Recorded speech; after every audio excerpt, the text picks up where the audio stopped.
I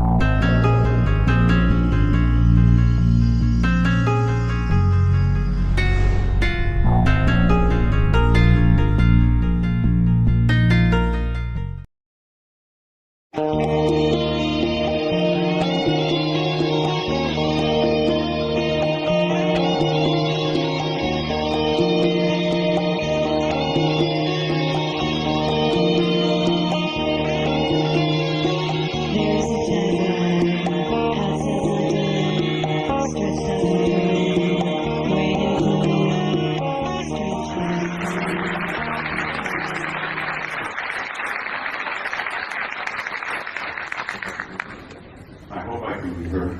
Just moving through this one. Before I begin, I would like to say a couple of words of deep appreciation for the sponsors and the people who have put this program together. I've been involved in speaking publicly all over the planet and all over the United States. I've been at conferences here, I've been at conferences there, and I know how terribly difficult it can be to put a program like this together. And I have to say, I have tremendous respect and admiration for the people who have done this. Most of all, I respect their courage for dealing with a subject like this, where most of the elite leadership and the power groups of the world want this subject to go away. And these courageous young men who have put this together are brave, and they deserve my respect and your admiration. And I want to say I thank you because I know what you did.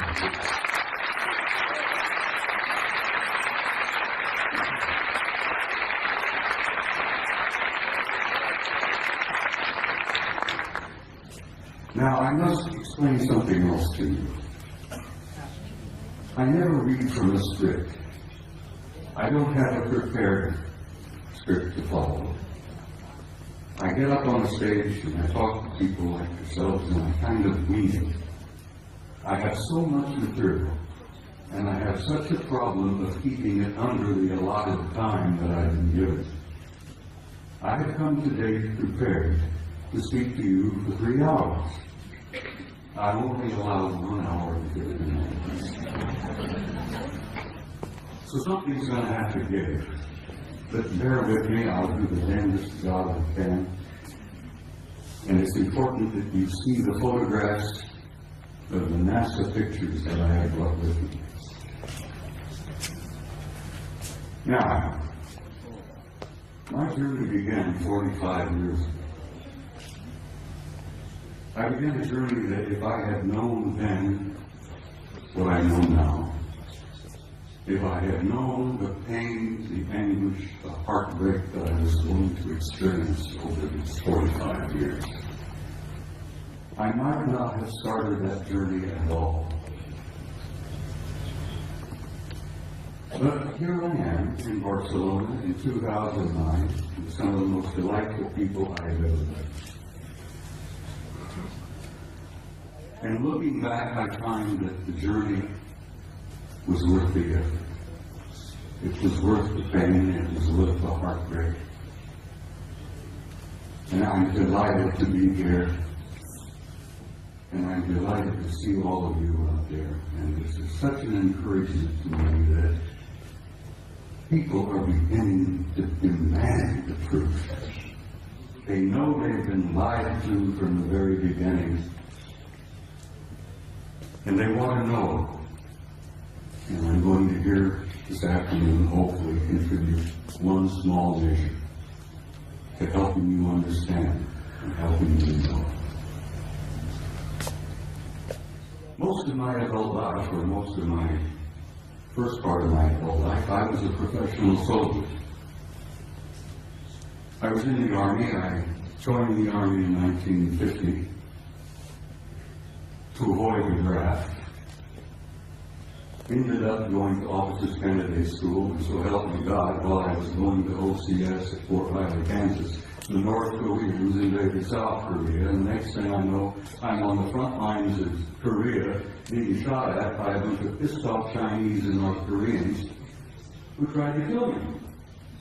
And I have nothing against them. You know, I didn't want to kill them. Here I am, 1951, leading combat troops in Korea in one of the bloodiest wars we have ever had. And the rest, I guess you could say, is history. I led combat troops in Korea in 1951. I spent 27 years on active duty, and I also was involved in the war in Southeast Asia in 1970, where I was part of an organization that gathered intelligence in the jungles of Southeast Asia, South Vietnam, Laos, Cambodia. And let me tell you, some of those years were rather harrowing. The most harrowing experience I was to have was when I was assigned to Paris, France in 1963 to what we considered in those days a plush assignment, a plum assignment. I was able to go to Paris, France, take my family with me, and my children went to high school in Paris. And as I said, it was a plum assignment. I had no idea what I was to find when I got there. When I arrived in the summer of 1963, I arrived with a top secret clearance. When I arrived at Supreme Headquarters Allied Powers in Europe, which was located at that time at a small town known as Roquencourt, right outside of Paris, my security clearance was upgraded to cosmic top secret, which was then and still is today the highest level of security classification that NATO has. I had to have cosmic top secret clearance to work in SHOC, Supreme Headquarters Operations Center, the War Room. I was a senior master sergeant at the time, and when I was assigned in SHOC, I was given the job of maintaining the duty roster. We worked on a 24-hour basis, day after day after day. And I was given the job of running the duty rosters, and I worked in SHOC. And back in those days, let me tell you, the war rooms were somewhat primitive. You see pictures today, I'm sure, of the control centers of most major installations like SAC in Colorado Springs. Everything is electronic. Everything is demonstrated on the wall, extensions just like this beautiful stuff here. Back in those days, we had teletype, we had field telephones, and if we wanted something on the display, we had to go up and take a pin and put it on the wall and show controllers where this division was, where that Soviet regiment was, and so on and so on. Very primitive. When I arrived in the summer of 1963, I heard rumors about a study that was underway. Now, it interested me because the study was about UFOs. And I was intrigued by the possibility. I was curious about UFOs. I had no idea then what they represented. But we used to discuss this in the SHOC, in the war room. The study was underway. What was it about? What happened? Well, it appears that on the morning of the 2nd of February, 1961, World War III almost began. And it was involved in the flyover of large numbers of circular metallic craft, flying in formation, very obviously under intelligent control. And they would fly out of the Soviet sector in the Warsaw Pact toward the west, in formation, at a high rate of speed, at a very high altitude. And they would turn north over the English Channel, over the southern coast of England, and then they would disappear off of NATO radar over the Norwegian Sea. On that morning of 2nd February 1961, World War III almost began. The Soviets went on red alert. The NATO forces went on red alert. Everybody was, fingers on their triggers, thumbs poised above those red buttons. And World War III was just moments away. Within 20 minutes, it was all over. The objects flew, turned north, disappeared off radar. It was all over. After this event occurred, a British Air Marshal by the name of Sir Thomas Pike, who was a Deputy Supreme Allied Commander in Europe at that time. He was the deputy to my boss, General Lyman Wendlisser, an American four-star general who was known as SAFUR, Supreme Allied Commander in Europe. Air Marshal Pike says, "I've had enough of this. These objects have been showing up regularly from time to time. And as I said, they almost triggered a war." Air Marshal Pike said, "We're going to have to come to terms and find out what the hell is going on here. I want to know." So he began a study. He initiated a study in SHAPE headquarters that was to last 3 years. They published it and they issued it in the summer of 1964 while I was there working in the war room. They titled it an assessment, an evaluation of a possible military threat to Allied forces in Europe. So it had some title, just couldn't learn very much about that. An assessment, an evaluation of a possible military threat to Allied forces in Europe. I was working in the war room one early morning around 2 or 3 o'clock, and as I jokingly used to refer to it, the coffee was too black to drink. We read all the newspapers, magazines. Many of you have heard military life is about 99% boredom, broken up with 1% of sheer terror. And that's the way it used to be, and that's the way it probably is these days. I'm sitting there nodding off, and this American Air Force full colonel looked at me and he says, "Wake up."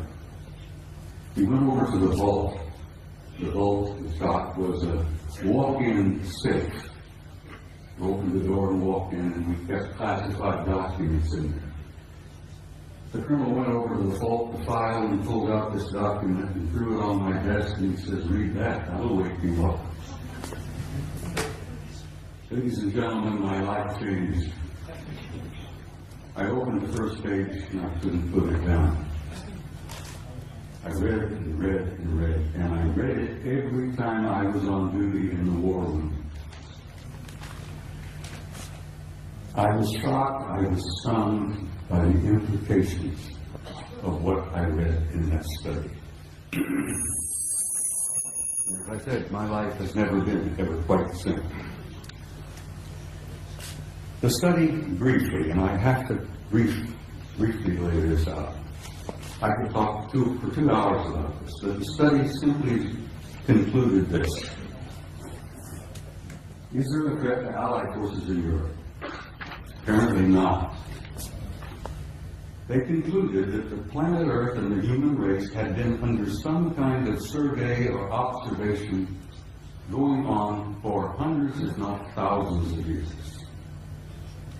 They concluded in 1964 that there were at least 4 different groups coming here, observing us, surveying us, analyzing us, closely watching us, what we were up to, what we were doing. They concluded that there did not appear to be a military threat involved because the repeated demonstrations of incredibly advanced technology demonstrated to us that if they had been hostile or malevolent, there was absolutely nothing we could do. If they were evil in their intent and they were hostile toward us, it would have been over a long time ago. So, the conclusion was there were 4 different groups involved. They had been coming here for a very, very long time. Apparently, they were not malevolent or hostile. The question was, what the hell are they doing here? Why are they here? And why are they interested in us?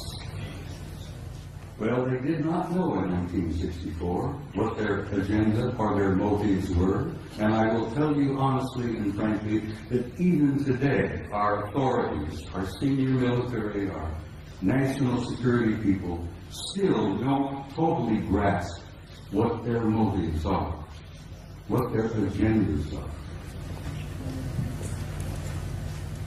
So this study in 1964 was simply a beginning for me. As I said, I was never quite distinguished, and I jokingly say I used to be a normal human being. And after I read that study and launched on my 45 years of research, I lost all aspects of normality. I will be frank and tell you that over the years of my study and the material that I've learned and gathered has brought about in me a complete destruction of my old world view, my old world paradigm. The world view that I held since I was a kid, growing up, everything made sense, I knew why we were here, where we were going, what was taking place. After I spent 45 years on this, it all collapsed around my knees. That was the destructive aspect of my personality. That was the part that changed me completely from the kind of human being that I had been before and to the kind of human being I am today. Ladies and gentlemen, I am totally alienated. No pun intended. I've said in a couple of interviews and briefings and such, I have had for many, many years a love-hate relationship with the human race. One moment I love you, the next minute I hate you to death. One minute I adore you for your potential and the beauty of your music and your literature and your art, and the next minute I'm saying, to hell with all of you, blow them up, let them blow themselves up, clean the planet off, get rid of them. It's part of the struggle of having lost your old worldview when your old paradigm collapses around your knees. So the man standing in front of you here today is literally a human wreck as compared to what I used to be. But I feel pretty good about it. I lost all my old illusions. I opened my eyes and I saw the future. And I'm very happy about what I've seen. I've learned over the years from infinitely variety of sources here, there, and everywhere. I didn't retire from the Army until 1976, and I kept my top secret clearance up until that moment. After I retired, I went to work for the Federal Emergency Management Agency and worked another 14 years for the U.S. government, where I had a top secret clearance. So I have a total of 41 years of federal service, you might say. But I've learned things over the years that literally still today stun me and shock me. I've learned that the human race is a hybrid race. I've learned that we are not merely alone. We have never been alone. We have had an intimate interrelationship with advanced extraterrestrial intelligence from the beginning of our history. And let me tell you that intimate interrelationship is still going on. This one race in particular apparently re-engineered us as a species about 200,000 years ago. What we are here today is what we call Homo sapiens sapiens. You're an engineered creature. Your genetics has been manipulated. You're not the same that you were, and you are not the same of what your children and grandchildren and great-grandchildren will be in the next 100 years. The human race is going through a transition. And it's more than a transition. It's what I learned to be a transcendent transformation into a new race, into a new future. And your descendants will be as different from what you are here today as what you are from old Australopithecus 500,000 years ago. It's not something to be afraid of, something to look forward to. You're growing, you're developing, you're becoming a new race, you're becoming a new species. Your grandchildren, your great-grandchildren, and your descendants on in the next century or two have destiny in the stars. Don't you doubt that for a minute. This species, this race, this troublesome bunch of monkeys has a destiny in the stars. And we are a part of this infinite universe filled with intelligent life. And we have been from the beginning, but we're only now beginning to wake up and see it. Only now are we beginning to open our eyes and listen with our ears and look out there and say, all right, where have I been? What am I now? Where am I going? As I said, your destiny is in the stars. Your generations to come, your descendants, your grandchildren, great-grandchildren, will go out there and they will claim their rightful place in a universe filled with intelligent life. Your place out there belongs to you. You have a right to that, and you will claim it. There is so much to talk about. I've got some slides I have to share. Would you gentlemen please put the first picture up on the screen? I'm being assisted by some very wonderful people back behind us here. I like to start with a shot like this. Pictures of this nature is sort of inspiring. It gives you a glimpse of the community that you are a part of. A little glimpse of the stars out there, the nebulae. That's where you're from, and that's where you're going home again to. That's where you belong. Next picture, please.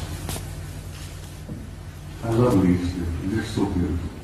I have some of these on my wall at home. But they inspire me. I look at them and I have a sense of recognition that I've been there before. And I know that I'm going back. But something happened in my country over the last few years that I'm very, very troubled by. Just last week, the United States celebrated the 40th anniversary of putting a man on the moon. Then we went through this whole whoop-de-doo of patting ourselves on the back and think, gee, wasn't that neat? Armstrong, Aldrin, Collins up there in orbit. On the moon, aren't we great people? Aren't we magnificent? Look what we did. Well, let me tell you a couple of things that they did that you may not have ever heard about before. They took the few pictures they had it all televised, everybody, Walter Cronkite and all of them were looking out. Golly gee, isn't this great? Isn't this neat? You got a couple of guys on the moon. Ladies and gentlemen, my government, NASA, NASA, which many of us in the United States say stands for never a straight answer, proceeded to erase 40 rolls of film of the Apollo program. The flight to the moon, the flight around the moon, the landings on the moon, the walking guys here and there. They erased, for Christ's sake, 40 rolls of film of those events. Now we're talking about several thousand individual frames that were taken that the so-called authorities determined he did not have a right to see.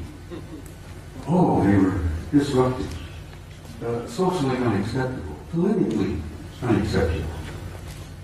I become furious. I'm a retired command sergeant major. I was never famous for having a lot of patience. The idea when I found out that they had erased 40 rolls of film involving several thousand individual shots about what really happened up there, I became so furious that I could have punched the director of NASA in the nose. I try to be, I'm not a dangerous man. I like to tell people that, like Henry Higgins in My Fair Lady, I have the milk of human kindness by the quart in every vein. So I really am a gentle man. But I have the capability, the potential of being rather dangerous and violent. And these lies and these cover-ups that I've learned about firsthand over the years literally infuriate me. And I hope it infuriates you, because these authorities, these nitwits in high positions of power, who are proceeding to spend all the money that the American people make for their own use, for their own private programs, and then lie through their teeth about what the truth really is. Well, thanks to the idea that there were a few employees in NASA 40 years ago, even today, there are some good people working there, decent people, honest people. I have some film that they preserved that was not destroyed. Gentlemen, put up the next picture for me.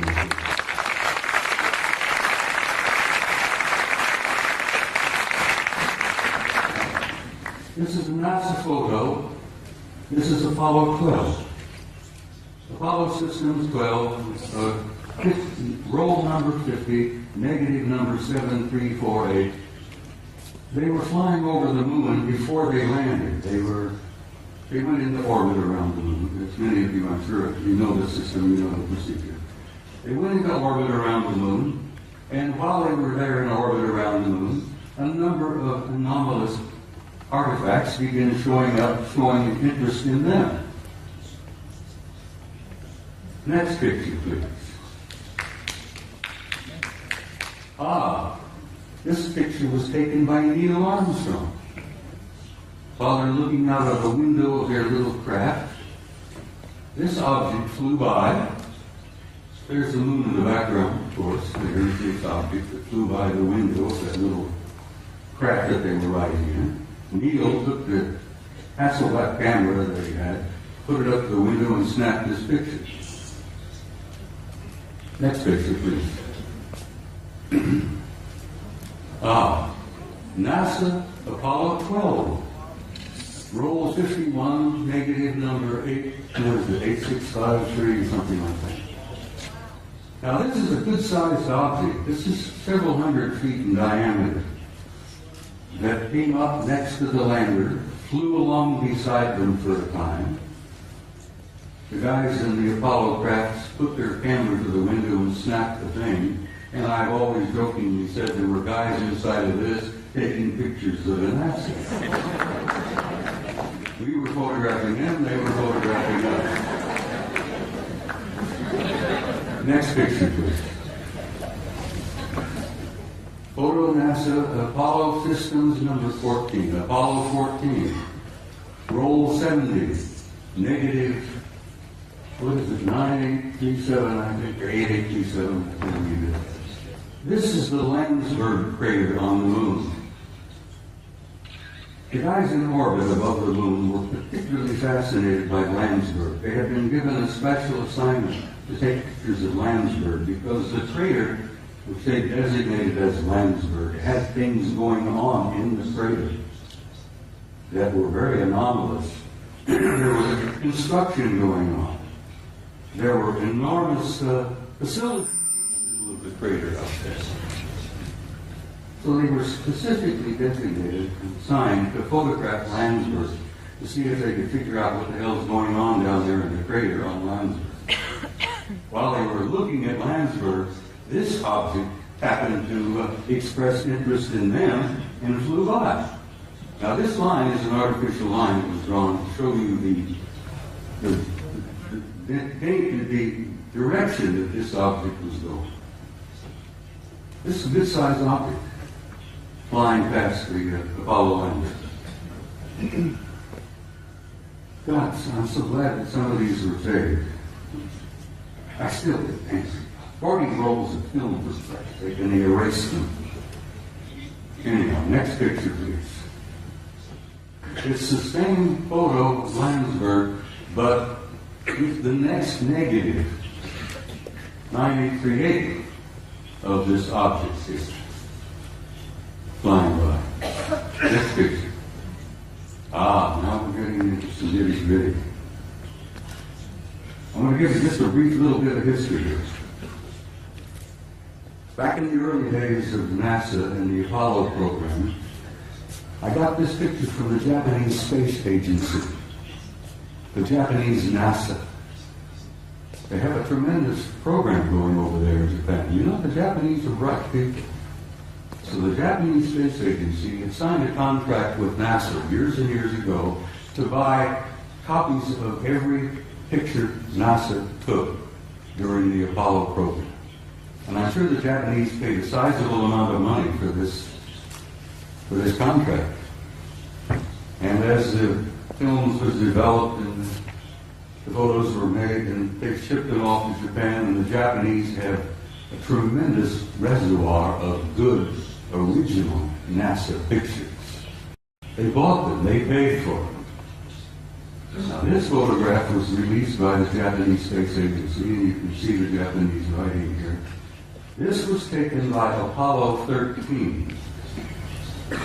Now you're all familiar, I'm sure, with Apollo 13. That was the aborted mission that was going to the moon to land, and they had an accident on the way. They couldn't land. They damn well barely got back. While they are on the way to the moon, here's the moon, a number of things began happening. Some strange objects were appearing outside the windows of the spacecraft. And guys, they grabbed their Hasselblad camera and started taking pictures. This photograph shows 3 different objects here. This looks like a circular object with an enlarged dome on top. This is a smaller object than a circular kind of disc-shaped craft. But coming in from the right margin of this particular picture is this. Next picture, please. Here we are. This is a blow-up of the positive in the photograph. And here is a blow-up of the negative of this object here. Ladies and gentlemen, this particular object is 5 miles long. And I'm tempted to use the term big mother. No pun intended, but it appears to be a mothership. It's gigantic. 5 miles long. And here these NASA guys are up there, these little cramped Apollo capsule, and they look out their window and they see something that's 5 miles long. Shakes them up a little bit. When they got back to NASA with these pictures, that shook them up a hell of a lot. Next picture, please. This is the next sequence. Here, this large mother has moved into the middle of the frame, and something else has shown up over here, which has been estimated to be 2 miles long. But this really upset the guys. I've never been able to find out which one of the 3 Apollo members of the Apollo 13 crew would admit to ever having taken these pictures. Because as you know, the Apollo astronauts were threatened with their lives. I kid you not, they were threatened seriously. They even threatened their families if they ever divulged any of the information that they knew. Next photo, please. Yeah, here we are. Here's the big mother. Here's the other one, 2 miles long. Here's a picture of the positive. This is the negative. This mother is 5 miles long. Up here you see what appears to be 2 circular objects either arriving or departing from that particular big ship. I can almost understand why the authorities in NASA, why the authorities in the space program didn't want this information to come out. They were frightened. They were stunned. They couldn't deal with it themselves, and they figured if they couldn't handle it, you couldn't handle it. There would be social disruption, I believe is one of the terms they used. There would disturb the body politic, I believe the term they used. So they clamped the lid down on this, and it's still down, and it's going to stay down, I'm afraid, for some time yet. Until people like yourselves and people like me and the rest of them here on the stage, by pushing and prodding and chipping away at this lie and this secrecy, eventually we will succeed. And don't you doubt that for a minute.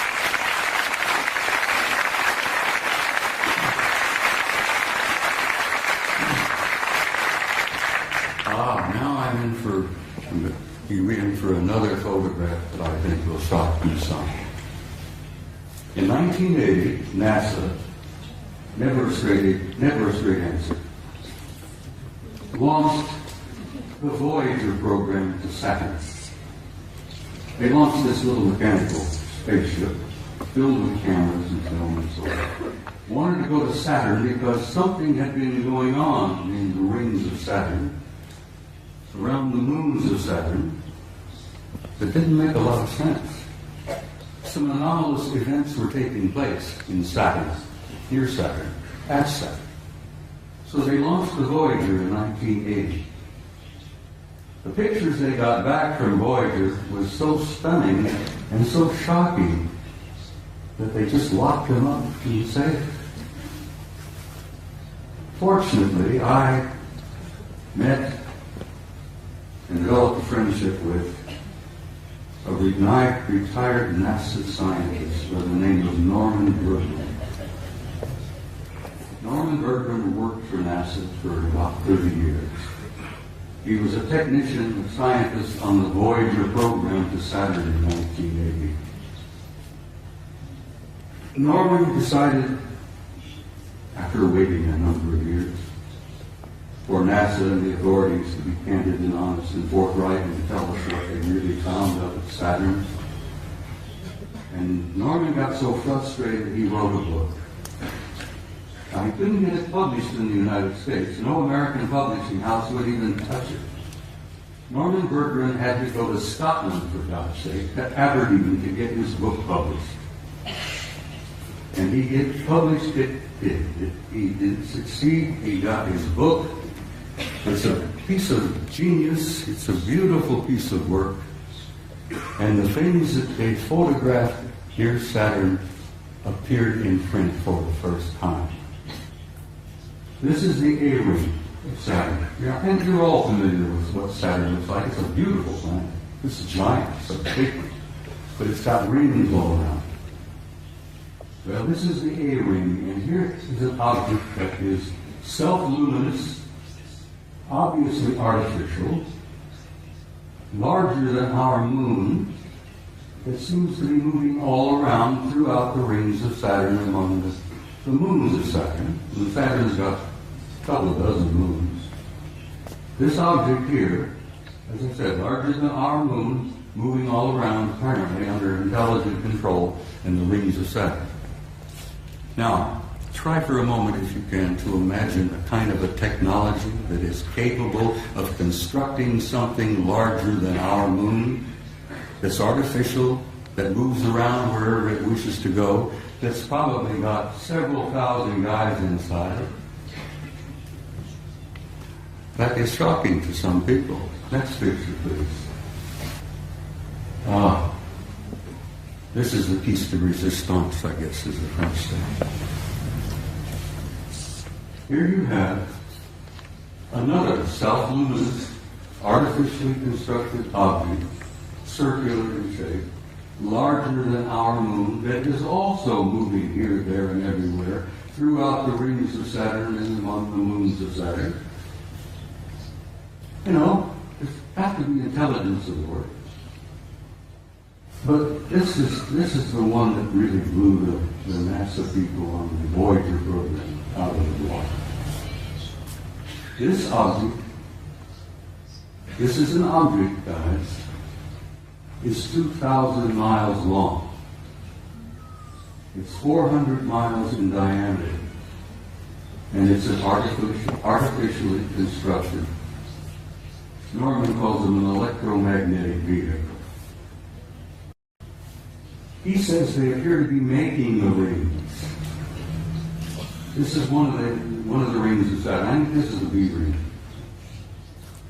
Bertrand says he thought they were probably making the rings. I said, Norman, you ever consider the possibility they may be mining the rings?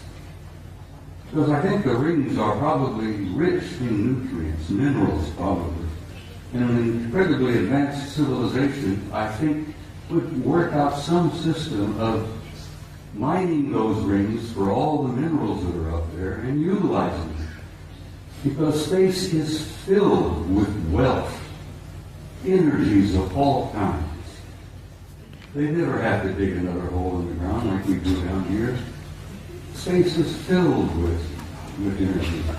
This is 2,000 miles long, and here on this end there seems to be something like an exhaust or a flare of energy of some kind. It's probably a result of engines of some type inside this thing.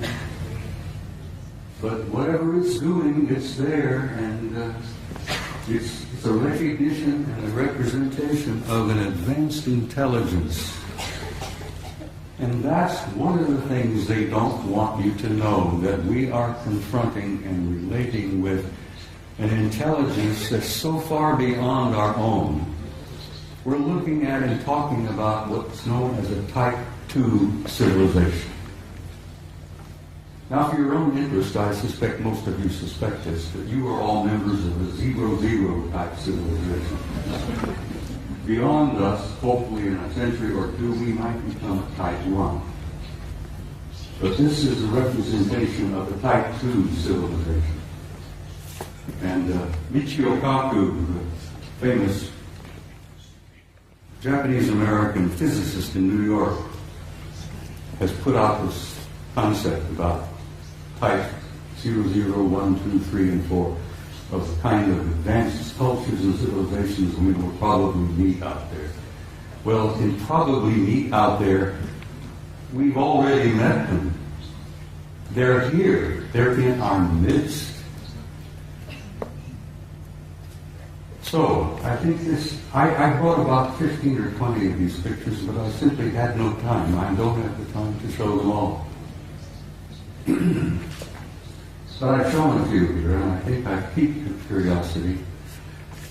And I think most of you are pretty bright people, and you know you've been conned. You know you've been lied to. You're not fools.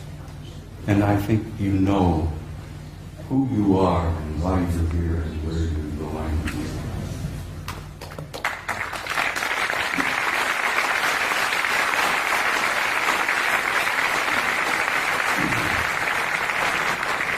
Next photograph, please. This is a photograph taken by our Mariner space vehicle that we launched back a number of years ago. This is a picture of a facility on the surface of Mars. Now, this facility is located on the equator, and it's on the surface. And those of us who studied it, we discuss it with each other, we call it the airport. And I said, this is the parking lot. This is the administration building here. This is the main terminal here.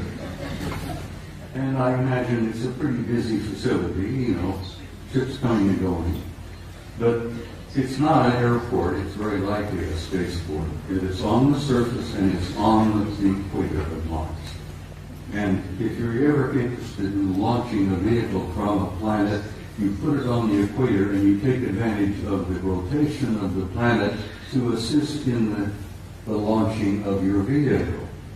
You can take the momentum of the movement of the planet and it helps you get the thing off the ground. So it's exactly on the equator, it's on the surface, and it's massive in size. So maybe that is a parking lot, I don't know. Maybe that's the admin building, but there's something going on Mars. And I've been going back and forth with Richard Hoagley now for years, where Richard, who I know most of you are aware of, is convinced that Mars is covered with ruins. Well, it is. But it's not just ruins. There are things going on that planet. On the surface, under the surface, continuously. Next picture, please. This was published in a German magazine, but this is a Soviet photo. This is from their Phobos 2 spacecraft. This is a city under the surface of Mars that is the size of Chicago. Chicago is one of our biggest cities. Several million people live in Chicago. This is under the surface. You can see the city block. Breakdown here, portions of the neighborhoods, whatever it is.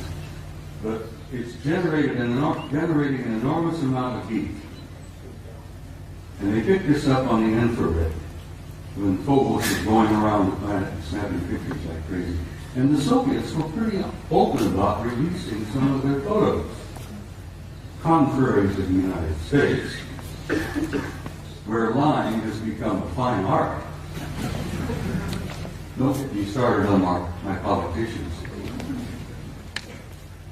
Phobos 2, city on Mars, under the surface.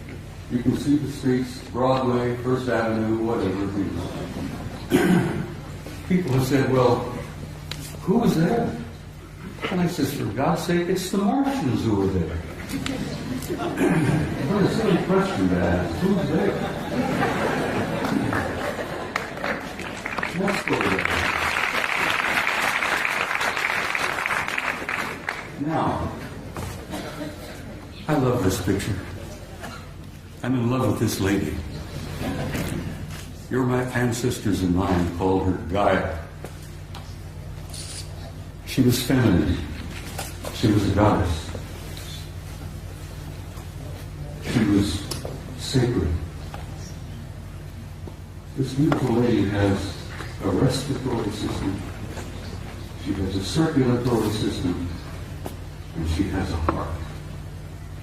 And she's our source of life on this planet. We needed her. We need her now. We wouldn't be here if it were not for her. We talk about holy lands, Mecca, Jerusalem, here, there, everywhere. That is the Holy Land, people. That beloved planet that we are home.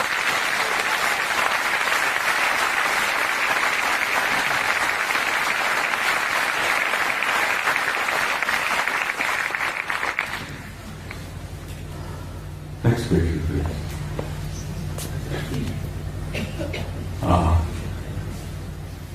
I spoke to you earlier about the fact that your grandchildren and your great-grandchildren and so on, the generations yet to come, have a destiny in the stars.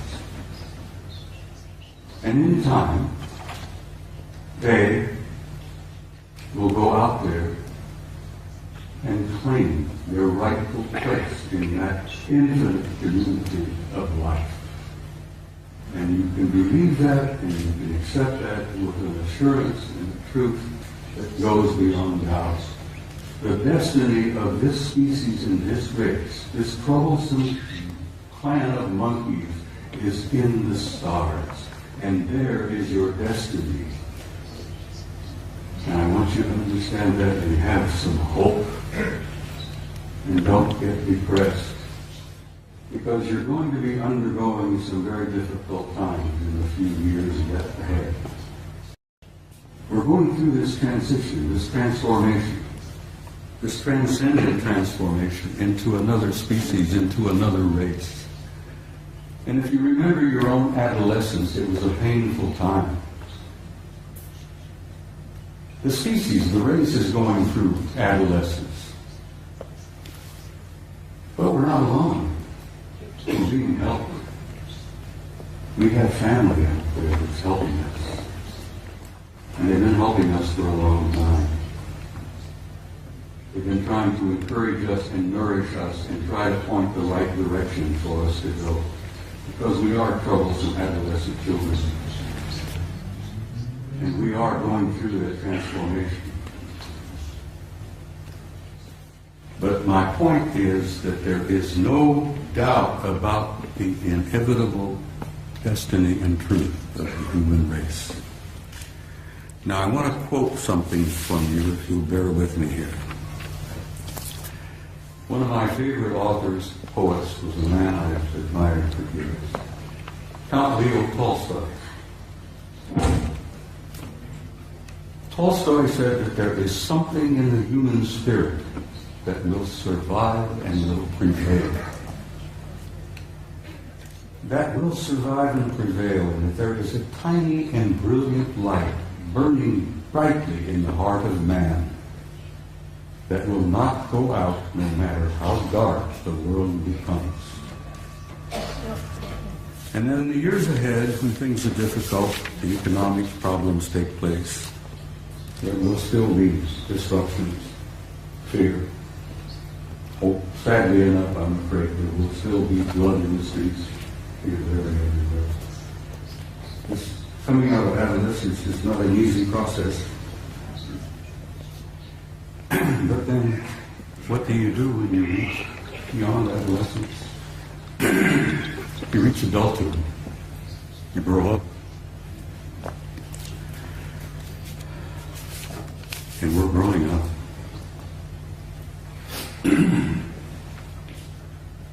Well, ladies and gentlemen, my journey is coming to an end. But for many of you out there, your journey has just begun. And I want to say something to you before I leave the stage this afternoon.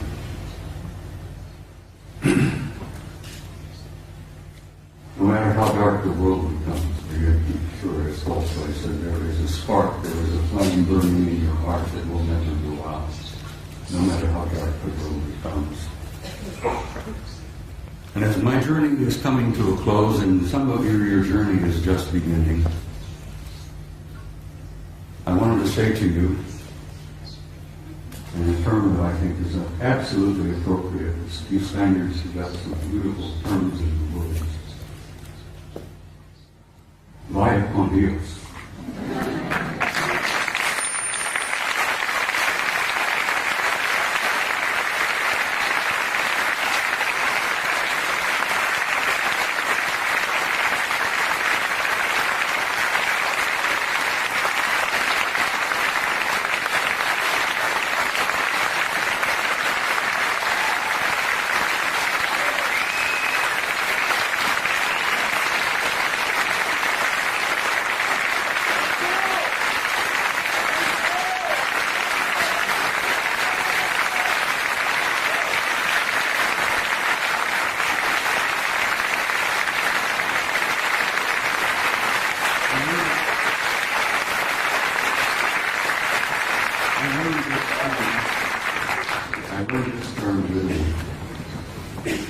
I've never been to Spain before. Italy is one of my places that one of my favorites. I love the Italians. Now I'm learning to love the Spaniards. In Italian, I learned to say this, and I will say it to you. And I understand you know the meaning of it, but it's very similar. In closing, I want to say to you all, Ti amo.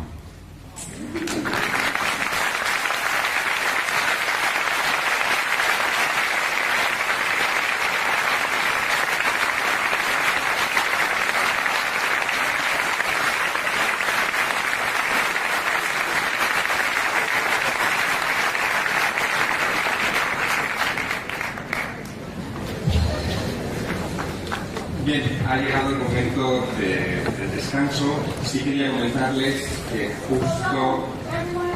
I'm veracity from Project Camera. This is Henry Deacon. You need a microphone if you want to... Henry has something he wants to say, Bob.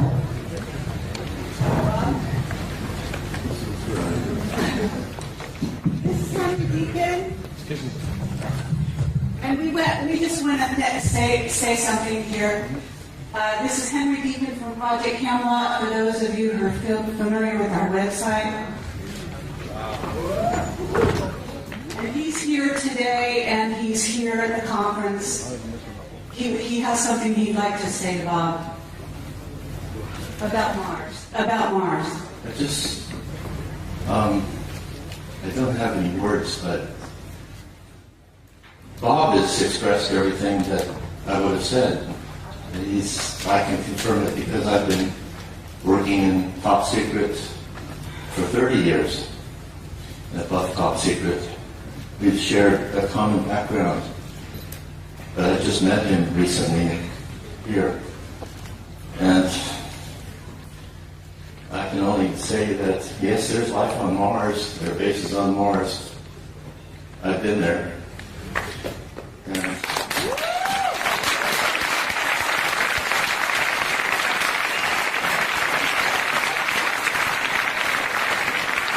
I didn't even get started on telling you some of the things I wanted to share this afternoon about who and what is on the moon and Mars that Henry knows. it's a long story, as he said. There's not enough time to put it all together. Except that it's a positive story. It's not one of fear. He showed a picture of the Mother Earth, and it's giving birth, and there's birth pangs, but there's a child that's being born. And just forget about the fear, because that's just a really temporary thing. There she is. So, a friend of mine, Angelica, who no one knows, UK, she calls this the Emerald Planet. And it's alive. Yes, it's very much alive. We're a part of that life form. And it spreads. The life spreads throughout this whole galaxy. And the rest of our family is watching and waiting and helping quietly behind the scenes. And I've been fortunate enough to be able to meet family that don't just live here on Terra for a long, long time, even before I was in government work. So thank you.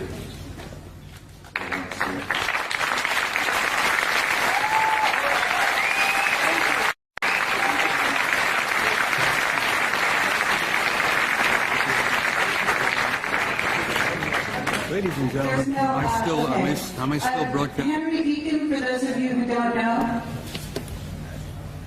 Am I still broadcasting here? You still here? I'm going to ask. I was going to share a small story with you before I ran out of time. I'm going to ask the gentleman to please bear with me and give me just a few moments.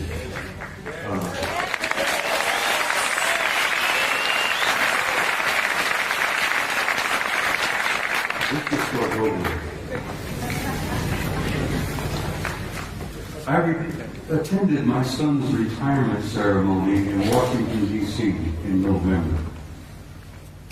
My boy retired in November in Washington as a full captain of the United States Navy after 30 years of service.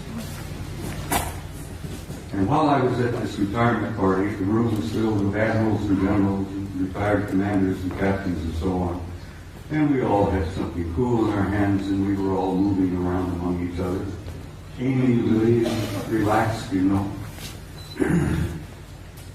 A retired Navy scientist, whose name must remain untold, came up to me, nudged me, He says, I know you. I said, yes, I'm Eric's father. No, he said, I know you. You're that notorious retired command sergeant major with the big mouth. And I said, yes, I'll go to that. He says, I had to share something with you before the party was over. He said, I retired several years ago. He said, my last job was at a government laboratory in Nevada, a few miles from Las Vegas. He said, I am a plasma fusion physicist. That's my expertise. That's my training, my background, not being a scientist. I go, what? Plasma fusion physicist? He said, yeah, I work at this laboratory outside of Las Vegas.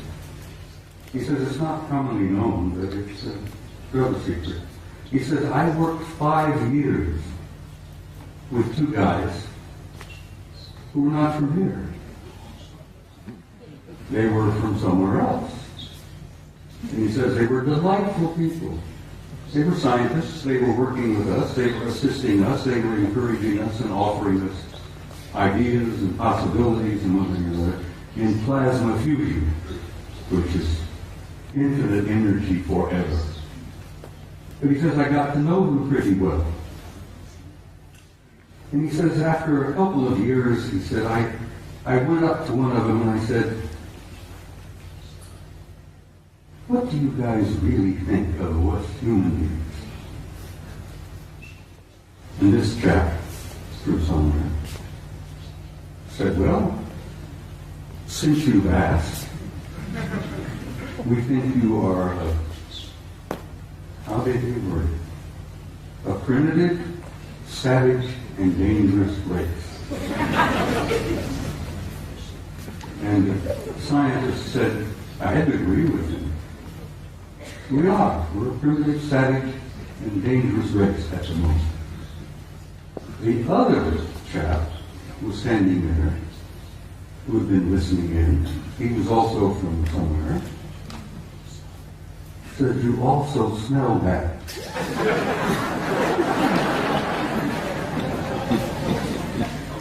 You humans stink. In nothing personal, mind you know, we find that you don't smell good. And the scientist said, my first thought was, I didn't spray out of my arms this morning, so maybe. And they tried to explain that we humans had a psychic odor about us that they pick up, and they find it terribly offensive. But it hit me in the eyes because when I was a boy growing up, my grandmother used to say, if we could only see ourselves as others see us, it would help so much to develop our integrity and our character and all that. And this remark from my grandmother hit me, that we were getting this so-called from a horse's mouth, from one of our extended family out there, that you're primitive, savage, and you're dangerous, but you also stink. And I thought that was humorous, and I shared it with Gogo, and she said, please include that in your presentation. So Gogo, bless your heart, I did that 4 years ago. Good night, everybody.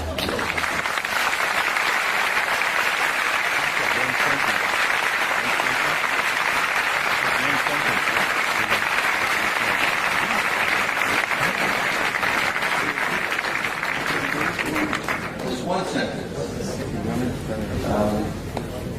It relates directly to what Bob has said. If you want contact, raise your spirit high. And that's what they want. Because they don't want to mix with you if you're savage beasts. It's that simple.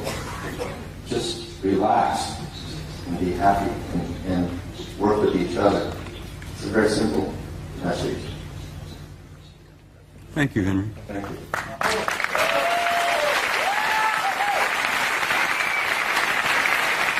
If you want to learn more about Henry Deacon, he is on our site. We have a lot of very long transcripts all about who he is. some of where he worked, and about Mars. We also have a video called Jump Room to Mars, in which David Wilcock and Bill Ryan and I discuss some of what he told us. And we're looking for maybe a 15-minute, maybe a half hour tomorrow when Henry Deacon can address you and maybe tell you some of the details. Thank you.